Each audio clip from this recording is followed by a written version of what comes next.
வணக்கம். சுப்பிரமணியம் யோகாமணி சேனலுக்கு உங்களை அன்புடன் வரவேற்கிறேன்.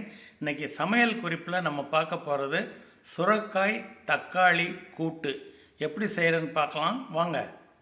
அனைவருக்கும் அன்பு வணக்கம். திருமதி சுப்பிரமணியம். சமையல் குறிப்பில் இன்றைக்கி நம்ம பார்க்க போகிறது சுரைக்காய் தக்காளி கூட்டு. இது எப்படி இருக்கும்னா கொஞ்சம் தக்காளியும் சேர்ந்துருக்கிறதுனால சாதத்தில் அப்படியே கலந்து சாப்பிட்லாம். அதாவது 2 in 1 கூட்டாகவும் வச்சுக்கலாம், குழம்பாகவும் வச்சுக்கலாம். ரொம்ப நல்லாயிருக்கும். இப்போ இதுக்கு சுரைக்காய் நறுக்கிட்டு இருக்காங்க. பாசிப்பருப்பு ஒரு 1/2 கப் அளவு ஊற போட்டிருக்காங்க. சுரைக்காய் மீடியம் சைஸில் 2 சுரைக்காயை தோல் சீவி இந்த மாதிரி பொடியாக கட் பண்ணி வச்சிட்ருக்குறோம். சுரைக்காயோட ஒரு 1/2 கப் அளவுக்கு வெங்காயம், பெரிய வெங்காயம் நறுக்கி வச்சுருக்குறோம். தக்காளி ஒரு 1 கப் அளவுக்கு இருக்குது. இது தவிர தேங்காய் கொஞ்சம் போல், ரொம்ப கிடையாது, கொஞ்சம் தேங்காயோட கொஞ்சம் சீரகம் போட்டு இப்போ மிக்சியில் அரைச்சிக்க போகிறோம். இப்போ எல்லாமே ரெடியாக இருக்குது. இது எல்லாத்தையுமே அந்த இதில் பாத்திரத்தில் ஒன்றா போட போகிறோம். அரைச்சாச்சு. கார்லிக் கொஞ்சம் தட்டி வச்சுருக்குறாங்க. ஒன்றா போட ஆரம்பிச்சிடலாமா? இந்த பாத்திரத்தில் அடியில் பாசிப்பருப்பு போட்டிருந்தோம் இல்லையா, அது மேலே சுரைக்காயை போடுறோம். நறுக்கி வச்சுருந்த சுரைக்காய் தாராளமாக 2 சுரைக்காய், அதாவது மீடியம் சைஸ் சுரைக்காய், அதை போட்டாச்சு. அடுத்தது வெங்காயம், நறுக்கி வச்சுருந்த பெரிய வெங்காயம், தக்காளி, கொஞ்சம் கார்லிக் உரித்து தட்டி வச்சுருந்தது அதையும் சேர்த்தாச்சு. அப்புறம் கொஞ்சமாக தான் தேங்காய், கொஞ்சம் சீரகம், அது ரெண்டையும் சேர்த்து அரைச்சி வச்சதையும் இதில் கலந்தாச்சு. அடுத்தது கொஞ்சம் மஞ்சத்தூள் 1/4 ஸ்பூன் போட்டாச்சு. கொஞ்சம் காரத்துக்கு தனி மிளகாத்தூள், அது தாராளமாக ஒரு 2 டீஸ்பூன், தாராளம்னு சொல்ல மாட்டேன், அளவான 2 டீஸ்பூன். கொஞ்சம் பெருங்காயத்தூள் போட்டாச்சு. நம்ம இன்னும் உப்பு மட்டும் இன்னும் போடலை. உப்பு இது நல்லா வெந்ததுக்கப்புறம் சேர்த்துக்கலாம். நம்ம இந்த தக்காளி சுரைக்காய் கூட்டு நம்ம எதில் பண்ண போகிறோன்னா இன்ஸ்டன்ட் பாட்டில் சமைக்க போகிறோம்.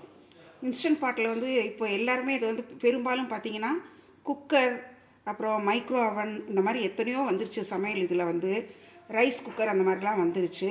இன்ஸ்டன்ட் பாட்டுங்கிறது இப்போ பரவலாக எல்லாருமே யூஸ் பண்ண ஆரம்பிச்சிட்டாங்க. இதை பற்றி ஒரு சின்ன இன்ட்ரொடக்ஷன் கொடுத்துட்றேன். இதில் பார்த்தீங்கன்னா உங்களுக்கே தெரியும், நிறைய ஆப்ஷன்ஸ் இருக்குது பாருங்கள்.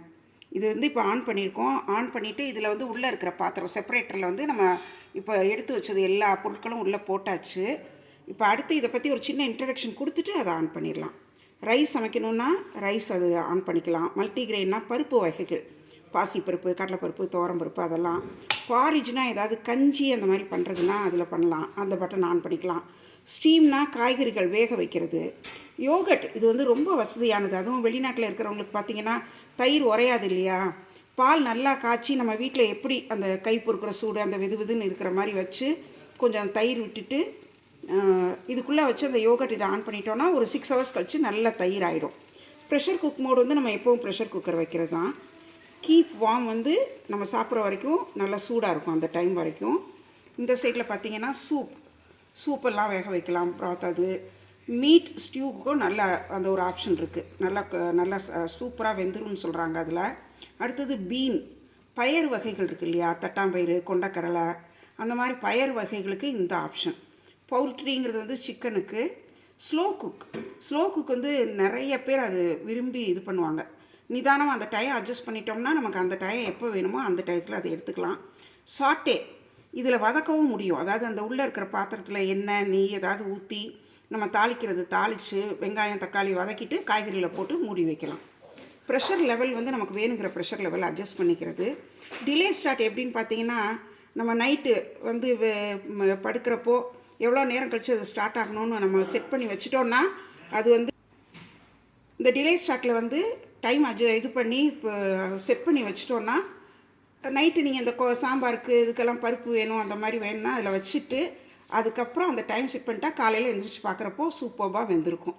ஸோ இந்த கீப் வார்ம் மோடு நமக்கே தெரியும், அது அப்படியே சாப்பிட்ற வரைக்கும் சூடாக இருக்கும். இப்போ நம்ம இந்த இதை செய்ய ஆரம்பிச்சிடலாம். இப்போ இதை மூடி வைக்கிறாங்க.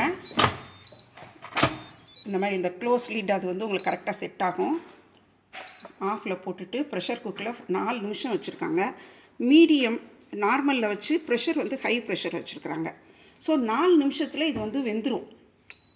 இது வெந்ததுக்கப்புறம் நம்ம தாளிச்சுக்கலாம்.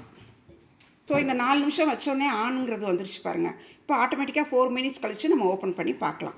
இது வந்து நடுவில் ஓப்பன் பண்ண முடியாது, அது முடிஞ்சு அது ஆஃப் ஆனதுக்கப்புறம் தான் ஓப்பன் பண்ண முடியும். இப்போ பாருங்கள் 4 நிமிஷத்தில் அது ஆட்டோமேட்டிக்காக ஆஃப் ஆகிடுச்சு. ஆனால் ஆஃப் ஆன உடனே நம்மளால் திறக்க முடியாது. நம்ம ப்ரெஷர் குக்கரில் வந்து நம்ம அடுப்பு ஆஃப் பண்ணிவிட்டு ப்ரெஷர் ரிலீஸ் ஆனதுக்கப்புறம் ஓப்பன் பண்ண முடியுமோ அதே மாதிரி தான் இதுலேயும். இந்த இடம் தான் இந்த ப்ரெஷர் வால்வ் அது. ஸோ இப்போ அது இது பண்ணிவிட்டு நம்ம அப்படியே டர்ன் பண்ணால் திறக்க வரும். சூப்பராக வந்துருச்சு பார்த்தீங்களா? 4 நிமிஷம்தான். அவ்வளோ நல்லா இருக்குது இந்த இன்ஸ்டன்ட் பாட். இப்போது இனிமேல் நம்ம இதில் பண்ண வேண்டியது தாளிக்க வேண்டியது தான்.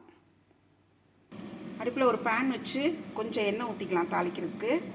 ஊற்றிட்டு நம்ம கடுகு, உளுந்தம்பருப்பு, கருவேப்பிலை தான் தாளிக்க போகிறோம். ஏன்னா பெருங்காயம் எல்லாம் அதில் சேர்த்துட்டோம். இதில் கொஞ்சம் உப்பு போட போகிறோம். உப்பு இன்னும் சேர்க்கல இல்லையா, வேகிறப்போ தாளிச்சுட்டு உப்பு போட்டுடலாம். உப்பு போட்டாச்சு.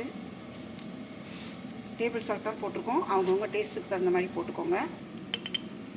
நம்ம எப்போவும் கடுகும் உளுந்தம்பருப்பும் கலந்து தான் வச்சுருப்போம். கடுகு வெடிக்கிறதுக்கும் உளுந்து செவக்கிறதுக்கும் சரியாக இருக்கும். இது உளுந்து செவந்து கடுகு வெடித்த உடனே கருவேப்பிலையை போட்டுடலாம். நல்லா கலந்து விட்டுடலாம். உப்பு எதுவும் போட்டிருக்கோம், தாளித்ததும் கலந்து விட்டுடலாம். சுவையான சுரைக்காய் தக்காளி கூட்டு ரெடி ஆகிடுச்சு. தக்காளி சேர்த்துருக்கிறதுனால சாத்தில் சேர்த்தே பிசைஞ்சு சாப்பிட்லாம். இதை அப்படியே பரிமாறுறதுக்கு எடுத்து வச்சிடலாம். இந்த குறிப்பை செய்து பாருங்கள், உங்களுக்கும் இது பிடிச்சிருக்கும். குழந்தைங்களுக்கு நல்லா தேங்காய் எல்லாமே சேரும். செய்து பார்த்துட்டு உங்கள் ஃபீட்பேக் வந்து கமெண்ட்ஸில் சொல்லுங்கள்.